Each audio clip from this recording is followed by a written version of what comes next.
खुशहाल।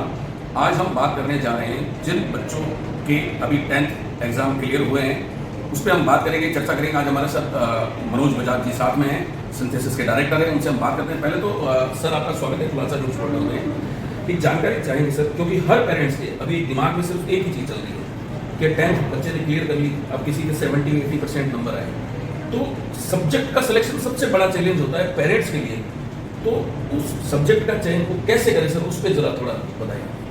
नमस्कार सर, बिल्कुल सही सवाल है। और एज ए पेरेंट्स मेरे मन में भी ये था, जब मेरी बिटिया 10th के बाद जब 11th में आई, तो क्या सब्जेक्ट दिलाया जाए, किस बेस पे दिलाया जाए, बच्चे की रुचि का क्या मायना होता है और बच्चे की रुचि का पता कैसे लगे। बच्चा तो कच्ची मिट्टी है, तो उसको तो आप कहीं भी किसी में भी ढालो तो वो ढल जाएंगी।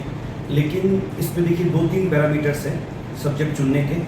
एक तो बच्चा आफ्टर 7th 8th से आप समझ लीजिए 8th 9th 10th, इसमें बच्चे की रुचि बनने लग जाती है कि वो स्पोर्ट्स की तरफ ज़्यादा जाना चाह रहा है, या वो एकेडमिक पॉइंट ऑफ व्यू से ज़्यादा जाना चाह रहा है। अगर एकेडमिक या बिजनेस की तरफ ज़्यादा अट्रैक्ट हो रहा है, जो बिजनेस फैमिलीज हैं उनके लिए, या फिर वो अगर एकेडमिक में जाना चाह रहा है, तो एकेडमिक में वो किस पार्ट में, वो कौन से प्रोफेशन की तरफ ज़्यादा आकर्षित है। डॉक्टर बनना चाहता है, इंजीनियर बनना चाहता है, लॉयर बनना चाहता है, टीचर बनना चाहता है। तो हर बच्चे को अगर आप डीप जाएंगे, आजकल बहुत अच्छी एजुकेशन सिस्टम में जो ज़बरदस्त सुधार आया है, बच्चों में स्मार्टनेस बढ़ गई है, पेरेंट्स में अवेयरनेस बढ़ गई है। तो एक चीज़ तो हम ये देखें कि बच्चे की रुचि एकेडमिक है, बिजनेस पॉइंट ऑफ व्यू से है, स्पोर्ट्स में है। और आजकल हर चीज़ की पढ़ाई होती है। स्पोर्ट्स में भी ऐसी बात नहीं है कि आप पहले स्पोर्ट्स करवाएंगे उसको एकेडमिक रूप से कमज़ोर रख दें। आप स्पोर्ट्स के अकॉर्डिंग पढ़ाई करवाइए। बिजनेस है तो बिजनेस के अकॉर्डिंग पढ़ाई करवाइए। आप उसको MBA की तरफ ले जाइए, कॉमर्स फील्ड की तरफ ले जाइए, आप उसको CA/CS की तरफ ले जाइए। तो आप, और इसके अलावा भी हम क्या करते हैं, 4-5 बड़े नाम ही देखते हैं केवल, कि CA हो गया, CS हो गया, या डॉक्टर हो गया, या इंजीनियर हो गया। बहुत सारे हर जगह पे, कॉमर्स हो, आर्ट्स हो, साइंस हो, हर जगह इतने सारे फील्ड आ गए हैं। और उनसे रिलेटेड पढ़ाई, जो नया क्यूरिकुलम आया है, जो नई अपनी एजुकेशन पॉलिसी आई है, उसके अंदर इसी बात का ध्यान रखा जा रहा है कि बच्चे की रुचि के अनुसार सब्जेक्ट दिलवाए जाएँ। जैसे मैं आपको एक एग्जाम्पल देता हूँ कि मेरी बड़ी बिटिया जो है वो स्पोर्ट्स में काफ़ी इंटरेस्ट रखती थी। तो अब विकल्प मैंने उसके सामने रखा कि बेटा आप एक काम करो कि आपको साइंस का बहुत ज़्यादा बर्डन जो है वो नहीं लेना चाहिए। उसकी जगह आप क्या करो कि 11th-12th के अंदर स्पोर्ट्स फिजिकल एजुकेशन ले लीजिए। स्पोर्ट्स को आप as a one of the subject आप अब ले सकते हैं। तो इस तरह के जो सब्जेक्ट्स आ गए हैं कि जिसमें आपको, अगर आप देखिए इंग्लिश ले लीजिए, है ना, इंग्लिश, हिंदी, ये लैंग्वेजेज आपको आनी चाहिए। साथ साथ में आप जो है वो स्पोर्ट्स से रिलेटेड सब्जेक्ट लीजिए। इसी तरह से जैसे मैं आपको एक एग्जांपल और देता हूँ कि कोई बच्चा जो है, जैसे किसी के पापा बिजनेस में है और उनकी इलेक्ट्रिकल की इंडस्ट्री है। अब बच्चे का मन जो है वो बिजनेस की तरफ ज़्यादा अट्रैक्टेड हो रहा है। 8, 9, 10 से थोड़ा उसको लग रहा है कि मैं पिताजी की तरह बिजनेसमैन बनूंगा। तो एक वो सीधा नॉर्मल कॉमर्स करते हुए अपनी इलेक्ट्रिकल इंजीनियरिंग, अपनी इलेक्ट्रिकल की इंडस्ट्री में जाके बैठेगा। इससे अच्छा है वो 11th-12th में साइंस लेके, साइंस मैथ्स लेके किसी अच्छे कॉलेज से इलेक्ट्रिकल इंजीनियरिंग का कोर्स करके पहुँचे। तो वो चूँकि एक बिजनेस इन्वायरमेंट में बड़ा हुआ, तो इसलिए उसको बिजनेस गट्स तो है ही उसके अंदर, लेकिन साथ साथ में उसको टेक्निकल नॉलेज भी बहुत ज़्यादा हो जाएगा। किसी के टेक्सटाइल वाले हैं तो वो टेक्सटाइल इंजीनियरिंग करके अपनी इस बिजनेस में आए। तो आप बिजनेस के जब टेक्निकली भी एक्सपर्ट बन जाते हो तो उसमें भी आप बहुत एक्सपेंशन कर सकते हो। इसी प्रकार एकेडमिक में जिनके अब सर्विसमैन जो होते हैं, उनके जो बच्चे हैं सर्विसमैन फैमिली के बच्चे, तो उनके मन में ये रहता है कि साहब हमें तो किसी न किसी सर्विस में जाना है। अब कौन सी सर्विस में जाए, तो एप्टीट्यूड टेस्ट भी होते हैं आजकल, जिनके बेस पर आप ये पता लगा सकते हैं कि कौन से फील्ड में इंटरेस्ट ज़्यादा है, arts, commerce, science, maths, bio. और दूसरा साथ में बच्चे की रुचि। जैसे मेरे पास कोई बच्चा आता है 10th के बाद में, और वो मेरे से कहता है कि सर मैं कंफ्यूज हूँ कि मैं बायो लूँ कि मैथ्स लूँ, या मैं कॉमर्स लूँ या आर्ट्स लूँ।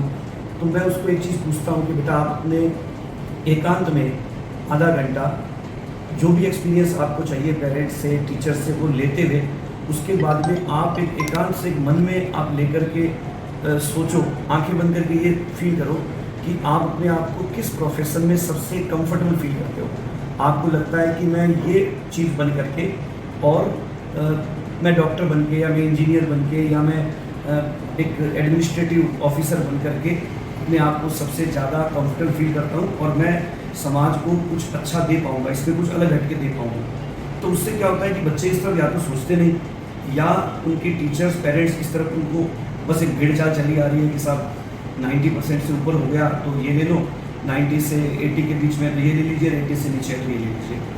हालांकि ये बात भी है कि अब धीरे धीरे ये ट्रेंड चेंज हो रहा है, गार्जियन अवेयरनेस आ रही है, इंस्टीट्यूट्स की वजह से, अच्छी स्कूल्स की वजह से, और अच्छे मोटिवेटर एंड काउंसलर भी आजकल बीकानेर लेवल पर भी बहुत सारे अवेलेबल हैं। तो उनके कारण थोड़ा अवेयरनेस बढ़ रही है, और बच्चे की रुचि को देखते हुए, परसेंटेज बहुत ज़्यादा मायने रखते हैं, बच्चे की रुचि को देखते हुए सब्जेक्ट दिलाना चाहिए। सर एक सवाल हो कि जैसे बच्चा 10th क्लियर करता है तो कई बार क्या होता है बच्चे की साइंस लेने की इच्छा भी होती है, तो पेरेंट्स के दिमाग में एक चीज़ रहती है कि डॉक्टर तो बनेगा नहीं, या इतने पैसे हमारे पास है नहीं, एक सवाल ये भी दिमाग में रहता है। तो कई बार पेरेंट्स बच्चे को दूसरे सब्जेक्ट में स्विच करा देते हैं। दूसरी चीज़ ये कि जैसे मान लीजिए किसी ने 12th जो है साइंस से की, तो आगे उसकी लाइफ में अगर खाली डॉक्टर ही नहीं, मतलब डॉक्टर नहीं बनना है, तो और किस फील्ड में 10th करने के बाद अगर 12th साइंस से करता है तो क्या फ़ायदा हो, 12th जिसने साइंस से पास कर ली उसके लिए आगे क्या है, उसकी लाइफ के लिए क्या फ़ायदे हैं? देखिए, एजुकेशन सिस्टम अपना ऐसा है कि साइंस लेने वाले विद्यार्थी को आगे कोई भी कॉम्पिटिशन एग्जाम्स की तैयारी करे, चाहे वो स्विच करके आर्ट्स और कॉमर्स में जाए तो भी बेनिफिट है। और साइंस का मतलब केवल डॉक्टर या आईआईटी और एनआईटी इंजीनियर्स नहीं है। साइंस में इतनी सारी ब्रांचेज हैं, जैसे मान लीजिए एमबीबीएस तो एक सबसे अट्रैक्टिव पार्ट है ही, साइंस बायो से अगर कोई करता है 11th तो। लेकिन इसके अलावा आप देखिए कि बीएससी एग्रीकल्चर है, बीएससी नर्सिंग है, BMLT bachelor in medical lab technician है, बीआरटी बैचलर इन रेडियोथेरेपी है, B pharma bachelor of pharmacy है। उसी तरह से आप देखिए कि आयुर्वेदा है, होम्योपैथ है, इतने डेंटल का अपना है ही अलग एमबीबीएस से अलावा, बायोटेक्नोलॉजी है, बायो इंजीनियरिंग है, जिसमें अगर आप मैथ्स और बायो दोनों लेकर के आगे बहुत ही मतलब इस तरह के रिसर्च फील्ड में अब हिंदुस्तान इतना आगे बढ़ रहा है, गवर्नमेंट अवेयरनेस इतनी बढ़ गई है कि ऐसे ऐसे इंस्टीट्यूट खोले जा रहे हैं। जैसे अभी फ़िलहाल पिछले 20 सालों में हिंदुस्तान में Eicher Indian institute of science and education research, इसके 6 संस्थान भारत सरकार ने खोले हैं। इसके अलावा Indian institute of science, national institute of science and education research, ये सारे ऐसे संस्थान हैं जहाँ कोई एमबीबीएस की पढ़ाई नहीं होती, जहाँ कोई इंजीनियरिंग की पढ़ाई नहीं होती, लेकिन यहाँ से सीधे एजुकेशन, साइंस और रिसर्च फील्ड के सीधे साइंटिस्ट तैयार किए जाते हैं। और ये इतना अच्छा इनके अंदर सर्विस कह लीजिए, इतना अच्छा प्रोफेशन है ये। तो इस तरह के जो फील्ड है, बीएससी एग्रीकल्चर संभावनाओं से भरा फील्ड है, वेटनरी साइंस संभावनाओं से भरा फील्ड है, जितना भी रिसर्च हो रहा है वेटनरी साइंस के अंदर, जितना भी रिसर्च हो रहा है एग्रीकल्चर के अंदर, मतलब बच्चे इवन आप ये देख लीजिए कि एग्ज़ाम्स देते नहीं हैं, वरना आप ये देखिए कि फार्मेसी में इतना संभावनाओं से भरा फील्ड है, नर्सिंग 100% जॉब अपॉर्चुनिटी वाला है। अब कई बच्चे कहते हैं साहब हमें तो नर्सिंग वाला काम नहीं करना, अरे आप बीएससी नर्सिंग, एमएससी नर्सिंग करके नर्सिंग कॉलेज में लेक्चरर बनिए। कॉलेज लेक्चरर कितनी बड़ी पोस्ट है। आज मेडिकल कॉलेज से आप एमएससी एनाटॉमी और इन सब्जेक्ट्स के अंदर करके आप मेडिकल कॉलेज में लेक्चरर बन जाइए। तो इतनी सारी संभावनाएं हैं, साइंस संभावनाओं से भरा हुआ फील्ड है। इसमें सिर्फ आप एमबीबीएस या सिर्फ आप आईआईटी और एनआईटी की जिद ना करते हुए, इसके अंदर जो बाकी सारे फील्ड है, तकरीबन आप देख लीजिए कि कोई बच्चा अगर साइंस बायो से पास आउट करता है तो वो विद 12th तकरीबन 15 प्रकार के कंपटीशन एग्जाम्स अलग अलग फील्ड के दे सकता है। एक सवाल और रहेगा, जो आईएएस आईआरएस की तैयारी करते हैं, साइंस और मैथ ये कहाँ तक सपोर्ट करते हैं? कहते हैं कि आर्ट्स का स्टूडेंट होता है वो ज़्यादा यहाँ स्ट्रॉन्ग रहता है, इस पर क्या कहना चाहिए? नहीं, देखिए अभी फ़िलहाल जो सिस्टम है, और जो एक क्या होता है कि साइंस के बच्चे को शुरू से 11th-12th से वो कॉम्पिटिटिव इन्वायरमेंट मिल जाता है, ऑब्जेक्टिव लेवल की तैयारी वो पहले से करने लग जाते हैं। तो वो जो 2 साल की ऑब्जेक्टिव लेवल की तैयारी, मैथ्स हर कॉम्पिटिशन एग्जाम के अंदर है। आज एसएससी सीजीएल अगर हम 80% इंजीनियर्स पास कर रहे हैं एसएससी सीजीएल को, एप्टीट्यूड उनका स्ट्रॉन्ग हो जाता है, मैथ्स उनकी स्ट्रॉन्ग हो जाती है, अच्छे इंग्लिश मीडियम स्कूल्स में आप पढ़े हुए हैं तो इंग्लिश अच्छी हो जाती है। तो एसएससी सीजीएल में आज 80% मैथ्स का बच्चा जा रहा है, जबकि है एडमिनिस्ट्रेटिव सर्विसेज में। इसी प्रकार आईएएस के अंदर भी ज़्यादा मेजॉरिटी इंजीनियर्स की, वो जो है वो बड़े आसानी से आईआईटी क्रैक करके, एनआईटी से पास आउट होकर के इंजीनियरिंग फील्ड में जा रहे हैं। तो इसलिए अच्छा एक चीज़ है, अगर आपने ऑब्जेक्टिव की तैयारी करना सीख लिया, मैथ्स आपकी स्ट्रॉन्ग हो गई, एप्टीट्यूड आपका स्ट्रॉन्ग हो गया, और आपने आईआईटी लेवल का कंपटीशन नीट लेवल का कंपटीशन 11-12 के साथ ही देख लिया, तो वो जो कॉम्पिटिटिव इन्वायरमेंट की नॉलेज आपको हो जाती है, उसका जो अब आप भले ही बाद में स्विच कर लीजिए, ग्रेजुएशन में आप आर्ट्स के सब्जेक्ट ले लीजिए भले, लेकिन आपको पढ़ना आ गया, आपको ये पता चल गया कि चीज़ों को कैसे याद किया जाता है, ऑब्जेक्टिव लेवल पर थ्योरी को कैसे कन्वर्ट किया जाता है, और इसकी बहुत ज़्यादा हेल्प मिलती है कि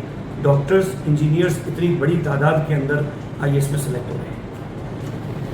बिल्कुल, ये है हमारे साथ डॉक्टर मनोज बजाज, जिन्होंने बहुत अच्छी जानकारी बताई कि 10th क्लियर करने से पहले ही बच्चा कुछ ऐसे सिम्टम्स देने लगता है, कुछ ऐसे एटीट्यूड्स उसके अंदर आ जाते हैं, जिससे कहीं ना कहीं पेरेंट्स ये पता लगा सकते हैं कि ये किस फील्ड में जाने वाला है, स्पोर्ट्स हो, एकेडमिक हो या बिजनेस की तरफ ग्रो करे, तो आप उसके हिसाब से सब्जेक्ट चयन कर सकते हैं। और रही बात 10th के बाद में साइंस सब्जेक्ट लेने को लेकर, तो उन पर भी बहुत अच्छी बात की कि ज़रूरी नहीं है कि आप डॉक्टर बने, डॉक्टर के अलावा भी 16 से 17 फील्ड्स में आप जा सकते हैं। IAS, IPS, RS की तैयारी करते हैं, उसमें भी बहुत सपोर्ट करती है साइंस, क्योंकि हर जगह कंपटीशन के लिए बिल्कुल एक कंपटीशन की भावना आ जाती है।